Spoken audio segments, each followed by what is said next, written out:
귀한 찬양 감사드립니다. 저의 어린 시절 이야기로 오늘 말씀을 시작하겠습니다. 제가 6살 때였습니다. 저희 집 근처에 버스 정류장이 있었습니다. 저는 개인적으로 버스를 너무 좋아했거든요. 버스가 지나가는 것을 쭉 지켜보다가 조금 무모한 짓을 했습니다. 버스가 와서 그냥 타버렸어요. 그 어린 아이가 주변에 아무도 없이 혼자 버스를 타고 그냥 무작정 가는 겁니다. 처음에 너무 신났어요. 너무 신세계였습니다. 그런데 20분 정도 되니까 두려움이 막 찾아오는 겁니다. 집하고 너무 멀어진 거예요. 이래도 되나? 큰일 났네. 어떡하지? 막 이런 생각이 들다가 내려야 되나라는 생각이 드는 겁니다. 그때 만약에 내렸다면 미아가 됐을지도 모르겠어요. 근데 저는 그냥 앉아 있었습니다. 앉아 있다 보니까 어느새 1시간이 지났고 1시간 30분이 지나서 종점에 도착을 한 겁니다. 저희 집이 그 당시에 봉천동 쑥고개였거든요. 그런데 도착한 지역이 구리 쪽이었습니다. 엄청 멀리 온 거예요. 제일 놀란 사람은 이 버스 안내양 아가씨였습니다. 놀라서 저에게 와서 너 왜 안 내렸니? 라고 하시는 거예요.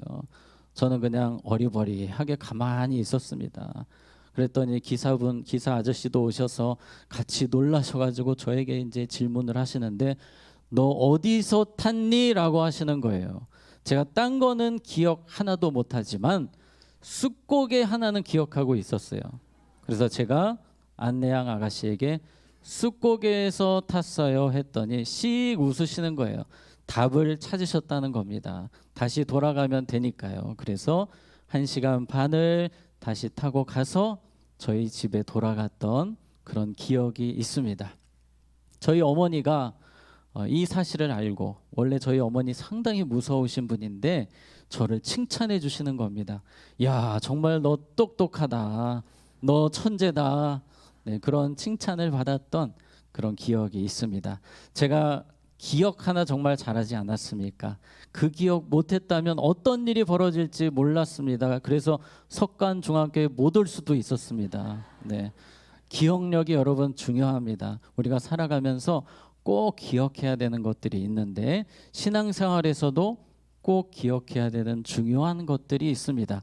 오늘 저는 고난에 대해서 여러분과 이야기를 하려고 합니다. 이 고난에서 꼭 잊지 말아야 되는 중요한 것들 오늘 함께 나누려고 합니다. 오늘 고난의 버스에 한나라는 여인이 탑승을 하게 됩니다. 너무 힘들었습니다. 자, 이 여인의 이야기를 보기 위해서는 남편이 어떤 사람인지를 봐야 되는데 1절에 보니까 남편을 이렇게 소개합니다. 자, 우리 1절 말씀 보시면 에브라임 산지 라마다임 소빔에 에브라임 사람 누구입니까? 엘가나, 남편 이름이 엘가나입니다. 엘가나라는 사람이 있었으니 그는 여로함의 아들이요 엘리후의 손자요 도우의 증손이요 수베 현손이더라. 뼈대 있는 가문의 레위 지파 거룩한 사람이었습니다. 겉으로 보기에도 너무 매너가 좋고 친절하고 자상한 사람, 가정적인 사람이었습니다. 이 사람을 볼 때마다 주변에서 많은 여자들이 저 사람하고 사는 여자는 참 행복하겠다, 아마도 그런 생각을 할 정도로 겉으로 보기에 너무 괜찮은 사람이었습니다. 그런데 정작 집안은 전쟁터였습니다. 2절에 그 이유가 나옵니다. 우리 2절을 같이 읽겠습니다. 시작. 두 아내가 있었으니 한 사람의 이름은 한나요 한 사람의 이름은 브닛나라. 아멘. 자, 이미 처음부터 문제가 생기죠. 두 아내라는 표현이 있습니다. 두 아내가 있으니 바람 잘 날이 없을 것처럼 우리가 딱 예상할 수 있습니다. 그 당시에 일부 다처제가 있기는 했습니다만 그러나 하나님의 분명한 뜻은 일부 일처제였습니다. 이분은 레위 지파입니다. 거룩하게 살아야 되는 사람임에도 불구하고 일부 다처제를 택한 조금 문제가 있는 사람이라는 것을 보게 됩니다. 문제는 한나는 아이가 없고 브닛나 둘째 부인은 아이가 많았다라고 성경이 이야기를 합니다.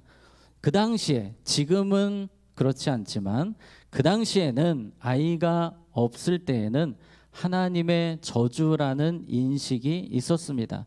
그래서 한나는 하나님께 버림받았다라는 생각이 있었습니다.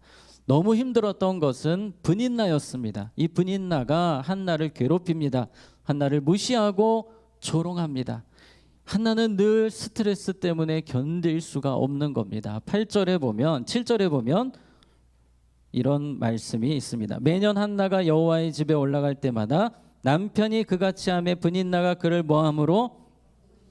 격분시킴으로 한나가 울고 먹지 아니하니. 얼마나 스트레스가 심했으면 울고 먹지 아니했다. 밥맛이 없는 겁니다.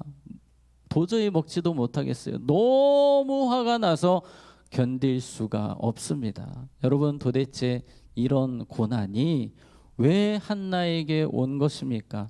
1차적인 이유는 그 엘가나 때문입니다. 왜 여자를 둘이나 들여서 이런 문제를 일으키는 겁니까? 엘가나의 문제가 고난의 시작이었습니다. 그런데 우리는 6절에서 이 고난 뒤에 누가 계신지를 보게 됩니다. 자, 우리 같이 읽겠습니다. 6절입니다. 여호와께서 그에게 임신하지 못하게 하심으로 그의 족수인 분인나가 그를 심히 격분하게 하여 괴롭게 하더라. 아멘. 누구께서? 여호와께서 그에게 임신하지 못하게 하심으로. 우리는 이 말씀을 보면서 조금 마음이 불편해집니다. 그냥 엘가나 때문에 문제가 생겼다라고 보면 좋겠는데 그 뒤에 하나님이 계셨다라는 것입니다. 왜 하나님이 한나에게 이런 아픔을 주실까? 하나님 너무하십니다라는 생각이 들 수도 있습니다. 그러나 우리는 믿음으로 하나님을 바라보아야 합니다. 우리 다시 한 번 더 6절을 띄워주시기 바랍니다. 자, 여호와께서 앞에 우리가 믿음으로 넣어야 될 부분이 있습니다. 한나를 너무나도 사랑하시는 누구께서? 여호와께서 한나에게 임신하지 못하게 하심으로. 우리가 고난을 만날 때 기억해야 하는 것은 우리를 주님이 죽기까지 사랑하신다는 것입니다. 우리를 죽기까지 사랑하시는 하나님이 고난의 중심에 계시다는 겁니다. 고난의 버스의 운전자가 되신다는 것입니다. 고난의 열쇠를 누가? 하나님이 갖고 계시다는 겁니다. 따라해 보겠습니다. 다양한 이유로 고난이 찾아오지만 하나님이 열쇠를 갖고 계십니다. 아멘. 네, 우리는 여러 가지 고난을 만납니다. 내 자신의 실수로 일어나는 고난도 있고요. 배우자의 실수로 일어나는 고난도 있습니다. 자녀들의 문제로 일어나는 고난도 있고 이웃으로 인해 누군가로 인해 겪게 되는 아픔도 있습니다. 그런데 그 모든 고난의 중심에 누가 계십니까? 하나님이 계십니다. 하나님이 무엇을 갖고 계실까요? 열쇠를 갖고 계십니다. 이것이 우리에게는 축복입니다. 세상 사람들은 고난이 올 때에 물음표입니다. 계속 물음표. 왜라는 단어로 끝까지 가게 되지만 우리 하나님의 자녀는 이 고난의 끝에 하나님의 축복이 있음을 알기에 물음표로 시작했지만 느낌표로 끝나게 되는 겁니다. 감사로 끝나게 되는 것이고 간증으로 끝나게 되는 것입니다. 그것이 바로 하나님 자녀들의 삶인 줄로 믿습니다. 한나는 너무 견디기 힘들었습니다. 그러나 하나님이 이 일에 주인 되고 계셨습니다. 다윗도 얼마나 많은 고난이 있었습니까? 그 고난을 만날 때마다 다윗은 이 고백을 합니다. 시편 23편 4절 우리 한 목소리로 읽겠습니다. 시작. 내가 사방의 음침한 골짜기로 다닐지라도 해를 두려워하지 않을 것은 주께서 나와 함께 하심이라. 아멘. 사망의 음침한 골짜기를 다녔던 다윗, 여러분, 광야에서, 이스라엘 광야에서 사망의 음침한 골짜기 사진을 한번 보겠습니다. 바로 이런 모습입니다. 실제로 광야에서 양들이 이런 환경 속에서 살았고, 이 양들이 이 골짜기를 지나서 떨어지는 일도 있었습니다. 그래서 목자의 관심은 항상 양에게 있었습니다.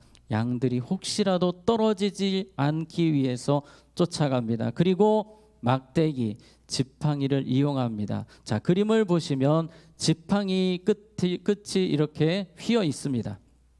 그 부분으로 양을 낚아채는 겁니다. 혹시라도 골짜기로 가는 양이 있다면 빠르게 지팡이로 끌어서 다시 구원해내는 것이 목자였고, 다윗 인생의 하나님은 고난 속에서 그런 분이셨습니다. 우리의 삶에도 하나님은 지팡이로, 또 맹수를 쫓는 막대기로 우리를 보호하시면서 마침내 고난의 끝에 평강을, 축복을 보게 하실 줄로 믿습니다. 우리는 고난하면 유명한 믿음의 선배를 떠올리게 됩니다. 욥입니다.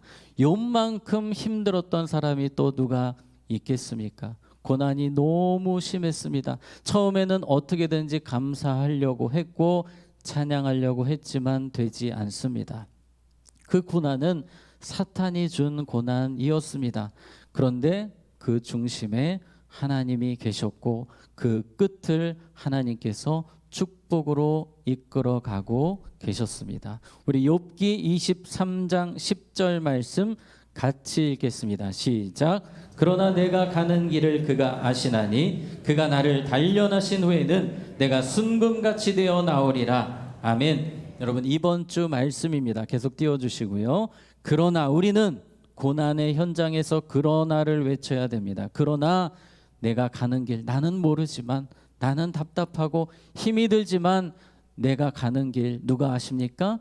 그가 아십니다. 하나님이 다 알고 계시고 하나님이 축복하실 것입니다. 그가 나를 단련하신 후에는 내가 무엇처럼 순금같이 되어 나오리라. 아멘. 욥은 이 고백을 하면서 다시 숨을 쉬게 됩니다. 이전에 이 고백하기 전까지는 앞이 보이지 않았습니다. 숨도 쉬기 힘들었습니다. 그런데 믿음으로 이 고백을 하면서 욥이 일어나게 되는 겁니다. 다시 욥이 힘을 얻게 되는 겁니다. 그리고 하나님 앞에 기도하기 시작합니다. 우리 하나님의 자녀들은 어떠한 상황에서도, 비록 이해되지 않는 고난이 찾아올지라도 마침내 고난의 끝을 하나님께서 축복으로 바꾸심을 믿음으로 고백하며 살아야 할 것입니다. 그런데 이것을 못 보게 하는 것이 있으니 바로 원망과 불평입니다. 원망과 불평이 고난 가운데 시작이 되면 우리의 영적인 눈을 완전히 가려버립니다. 하나님에 대한 이미지를 부정적인 이미지로 바꾸어 버립니다. 나의 미래를 어두운 미래로 생각하게 합니다. 우리는 빨리 원망과 불평을 걷어내고 믿음으로 그러나를 외치며 욥과 같이 다시 일어나야 합니다. 한나는 이 부분이 사실 처음에 되지 않았습니다. 분인나가 괴롭힐 때마다 원망스럽습니다. 저 엘가나 때문에, 남편 때문에 내가 이렇게 되었다, 이 생각을 하면서 늘 원망하며 살았습니다. 그런 한나에게 남편이 와서 이렇게 위로를 해줍니다. 우리 8절에 보시면 그의 남편 엘가나가 그에게 이르되 한나여 어찌하여 울며 어찌하여 먹지 아니하며 어찌하여 그대의 마음이 슬프냐. 여러분, 누구 때문입니까? 엘가나 때문입니다. 당신 때문이에요 라고 아마 말하고 싶었을 것 같습니다. 그런데 엘가나는 이렇게 이야기합니다. 끝부분에 보시면 내가 그대에게 10 아들보다 낫지 아니하냐 하니라. 한나를 위로하기 위해서, 여보, 내가 당신을 얼마나 사랑하는지를 알잖아. 내가 분인나보다 당신 더 사랑해. 아들 없어도 자식 없어도 내가 있잖아. 내가 당신 사랑하잖아 하는데 한나는 하나도 위로가 되지 않습니다. 전혀 위로가 되지 않는 거예요. 따라해 봅시다. 고난 속에서 인간의 노력은 진정한 도움이 되지 못할 수 있습니다. 그렇습니다. 우리가 백방으로 고난을 이겨보기 위해 노력하지만 수포로 돌아가는 일이 얼마나 많습니까? 누군가를 위로한다고 위로하지만 그 위로가 전혀 위로가 되지 않을 때도 있습니다. 엘가나는 늘 힘을 썼습니다. 그 이야기가 5절에도 나옵니다. 한나에게는 무엇을 주니? 갑절을 주니. 이 말은 예를 들어서 지금으로 하면 짜장면 곱빼기를 한나에게 주고 분인나에게는 보통을 주는 거예요.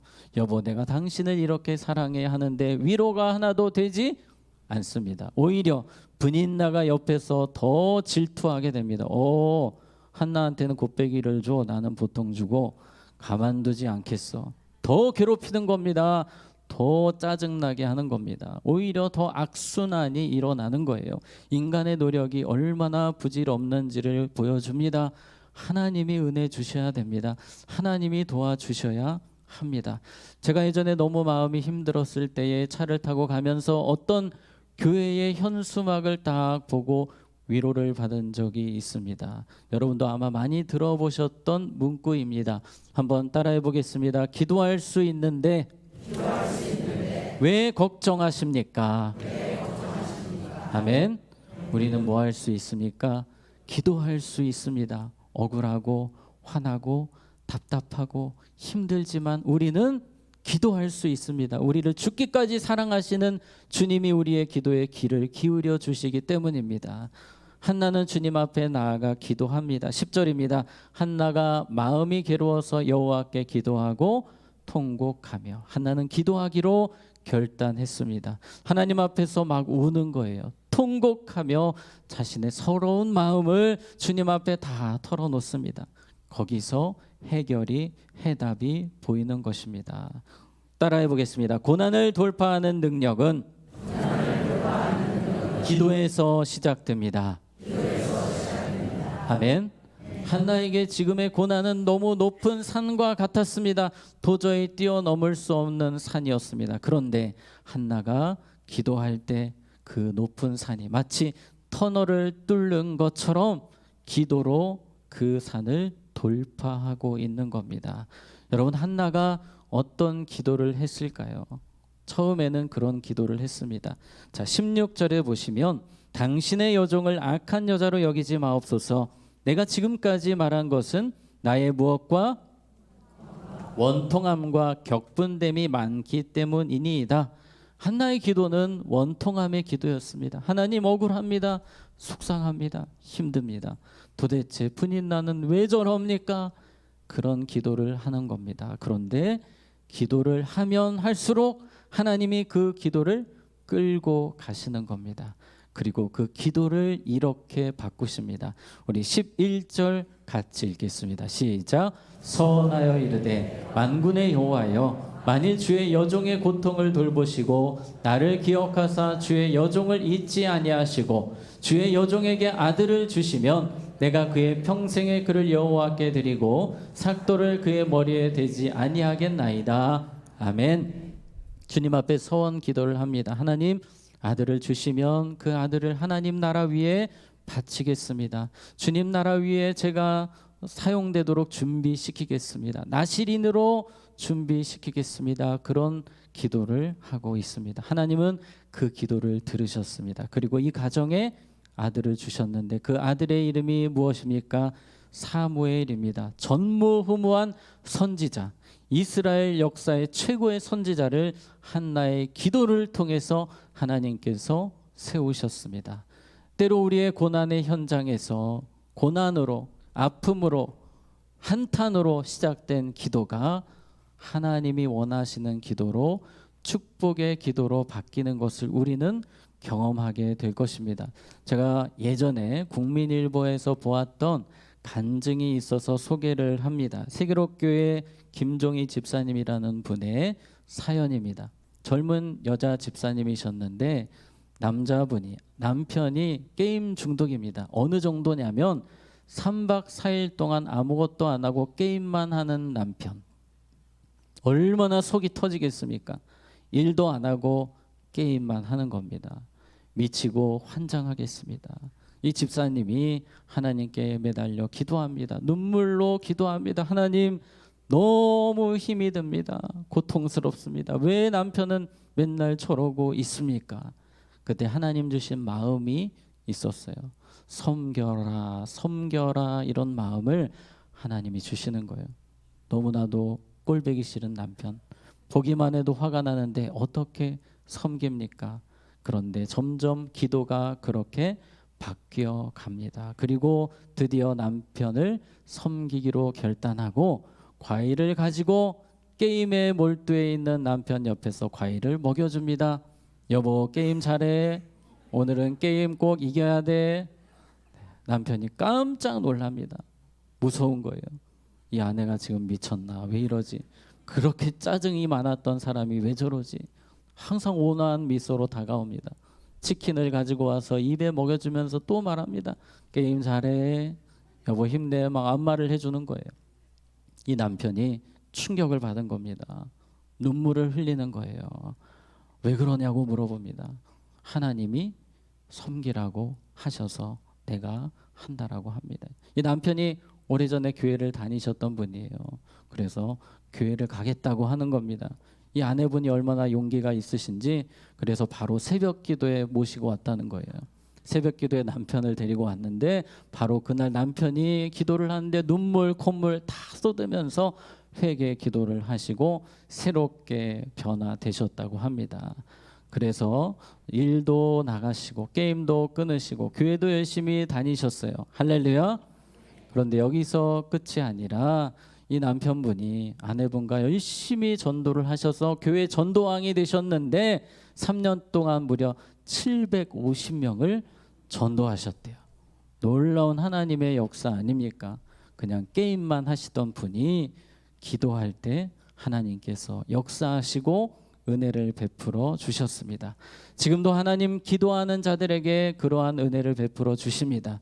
우리가 기도할 때 그 고난을 돌파할 수 있는 힘과 능력을 부어 주십니다. 한나가 기도를 마쳤을 때에 엘리 제사장이 찾아와서 이렇게 말합니다. 17절입니다. 같이 읽습니다. 엘리가 대답하여 이르되 허락하시기를 원하노라 하니 아멘. 엘리가 대답했다고 합니다. 엘리 제사장은 그 당시에 영적으로 아주 어두웠던 사람이었습니다. 그럼에도 불구하고 하나님이 그를 사용하십니다. 꼭 한나에게 들려주시고 싶은 음성을 들려주게 하십니다. 평안히 가라. 하나님이 응답하실 것이다. 그때 한나가 믿음으로 이렇게 고백합니다. 우리 같이 18절 말씀 읽겠습니다. 시작. 이르되 당신의 여종이 당신께 은혜 입기를 원하나이다 하고 가서 먹고 얼굴에 다시는 근심빛이 없더라. 아멘. 지금까지는 근심빛이 가득했습니다. 늘 얼굴이 어두웠어요. 울상이었습니다. 그런데 기도가 딱 끝나고 나니까 웃상이 되는 겁니다. 웃고 다닙니다. 신기하죠. 예전하고 달라진 것은 별로 없습니다. 여전히 분인나는 욕하고 저주하고 조롱합니다. 그런데 한나는 웃고 있습니다. 신기하죠. 이것이 바로 하나님의 능력입니다. 고난의 현장에서도 하나님은 우리에게 기쁨을 주십니다. 평안을 주십니다. 따라해 보겠습니다. 고난의 폭풍 속에서도 진정한 평안을 누릴 수 있습니다. 아멘. 하나님은 여러분의 고난의 현장에 평안을 주기 원하세요. 내가 이래도 되나 할 정도로, 내가 고난 속에서 이렇게 기뻐도 될까 할 정도로 하나님은 기쁨을 부어주시는 분이세요. 그래서 그 기쁨으로, 그 은혜로, 평안으로 넉넉히 고난을 뛰어넘게 하시는 분이 우리 하나님이신 줄로 믿습니다. 고난을 당하시는 분이 계십니까? 하나님 주시는 새 힘을 공급받으시기를 축복합니다. 제가 예전에 김석균 목사님의 간증을 읽은 적이 있습니다. 여러분 한 번쯤 들어보셨을 거예요. 난 예수가 좋다오 라는 찬양으로 유명해지신 분이십니다. 이분은 원래 고등학교 국어 선생님이셨습니다. 그런데 어느 날 갑자기 성대에 문제가 생기셨고 목소리가 나오지 않으셨다고 합니다. 백방으로 치유를 받으려고 이곳저곳 찾아다니셨지만 효과가 없습니다. 결국은 교직에서 내려오게 되셨습니다. 얼마나 절망적인 상황입니까? 하나님의 위로와 은혜가 임합니다. 다시 놀랍게 목소리가 회복이 되는 거예요. 그리고 하나님 주시는 영감으로 많은 찬양을 써내려가기 시작했고 무려 400곡이라는 대단한 곡들을 쓰셨습니다. 이분은 암투병도 하셨고 많은 인생의 고난들이 있으셨지만 때마다 시마다 하나님이 찬양의 능력으로 뛰어넘게 하셨고 또 건강을 회복시켜 주셨고 고난을 넉넉히 이기게 하셨습니다. 우리 김석균 목사님의 유명한 찬양 중에 이런 찬양이 있습니다. 왜 나만 겪는 고난이냐고 뭐하지 마세요? 원망하지 마세요. 고난의 뒤편에 있는 주님이 주실 축복 미리 보면서 감사하세요. 이 목사님이 1998년에 IMF로 많은 분들이 힘들어하실 때에 주님이 주신 마음으로 쓰신 곡이 바로 이 곡이고 그때 자살을 결심했던 분들도 주님께 많이 돌아오셨습니다. 위로를 받으셨습니다. 26년이 지난 지금까지도 이 찬양을 통해 많은 분들이 힘을 얻고 위로를 받고 계십니다. 오늘 말씀의 마지막은 이 찬양으로 주님 앞에 나아가려고 합니다. 우리 이 찬양을 고백할 때에 하나님 한나와 같이 내 삶에 고난이 올 때에 주님이 주실 축복, 주님이 주실 은혜를 믿음으로 바라볼 수 있게 원합니다. 우리 그 마음으로 함께 찬양하겠습니다.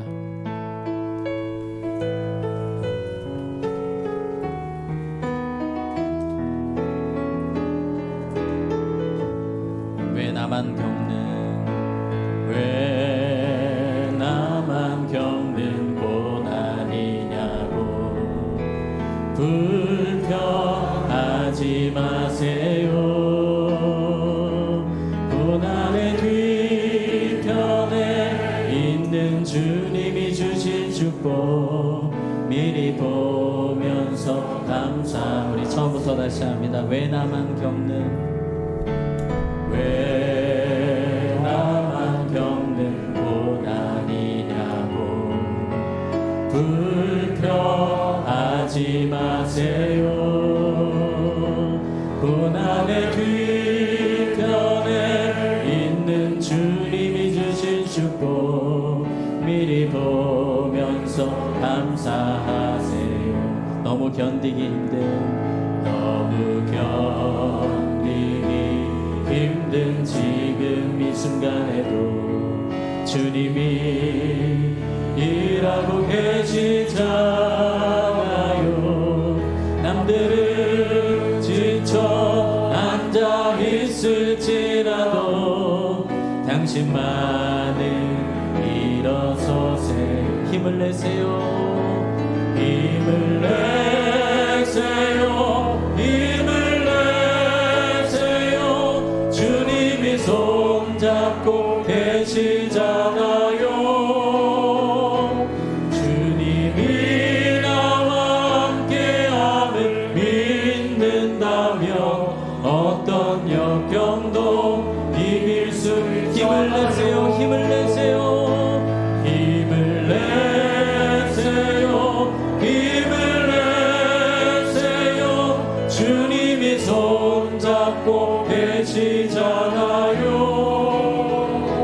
주님이 나와 함께함을 믿는다면 어떤 고난도 견딜 수 있잖아요.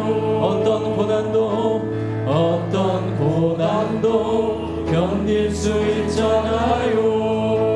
이 시간 우리 함께 기도할 때에 하나님 고난 속에서 이 모든 문제의 열쇠를 잡고 계시는 주님을 바라보게 하시고 욥과 같이 믿음으로 그러나를 고백하며 믿음으로 승리하는 삶을 살기 원합니다. 하나님 우리 주변에 어려움 당하는 분들 다시 한 번 더 붙들어 주시고 예수 이름으로 기도로 승리케 해달라고 우리 이 시간 주님의 이름 한번 부르고 기도합니다.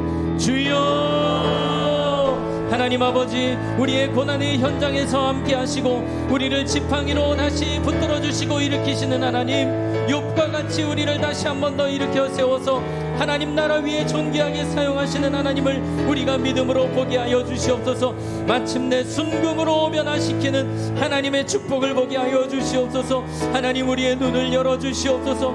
우리는 보지 못합니다. 하나님 도와주시옵소서. 주의 은혜를 보게 하여 주시옵소서. 주님이 주시는 평안으로 기쁨으로 넉넉히 고난을 뛰어넘을 수 있는 우리 모두가 되게 하여 주시옵소서. 하나님의 은혜와 능력을 우리에게 부어 주시옵소서.